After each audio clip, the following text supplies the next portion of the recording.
पश्चिम बंगाल विधानसभा का एक विशेष सत्र 1 से 4 सितंबर तक आयोजित किया गया था। इस सत्र का मुख्य उद्देश्य बिहार में लागू किए गए voter list special intensive revision (SIR) प्रक्रिया और बीजेपी शासित राज्यों में बंगाली प्रवासी श्रमिकों पर कथित अत्याचारों का विरोध करना था। तृणमूल कांग्रेस ने केंद्र की नीतियों पर तीखा विरोध दर्ज कराया और प्रवासी श्रमिकों से राज्य लौटने एवं श्रमश्री योजना का लाभ उठाने का आह्वान भी किया।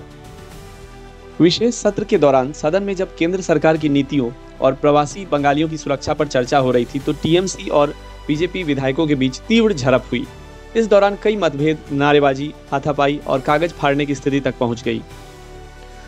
5 BJP MLAs Shankar Ghosh, Agnimitra Paul, Mihir Goswami, Ashok Dinda और बंकिम घोष को सदन से निलंबित कर दिया गया, खासकर शंकर घोष की नेतृत्व वाली रुकावटों के चलते। मार्शलों से झड़प के दौरान बीजेपी के मुख्य सचेतक शंकर घोष गंभीर रूप से घायल हो गए और उन्हें अस्पताल में भर्ती भी करवाया गया। मुख्यमंत्री ममता बनर्जी ने बीजेपी पर एंटी बंगाली होने का आरोप लगाया। साथ ही उन्होंने विपक्ष पर लिंग्विस्टिक टेरर यानी भाषाई आतंकवाद का आरोप भी लगाया।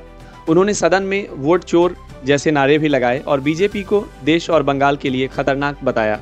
ममता बनर्जी ने प्रधानमंत्री नरेंद्र मोदी और भाजपा सरकार पर तीखा हमला करते हुए आरोप लगाया है कि केंद्र सरकार कई बार चीन और अन्य देशों से भीख मांगकर देश का गौरव बेच रही है।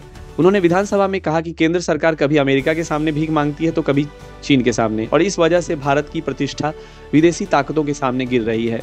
ममता बनर्जी ने यह भी कहा कि भाजपा की सोच तानाशाही जैसी है और वह बंगाल को अपनी कॉलोनी बनाने की कोशिश कर रही है।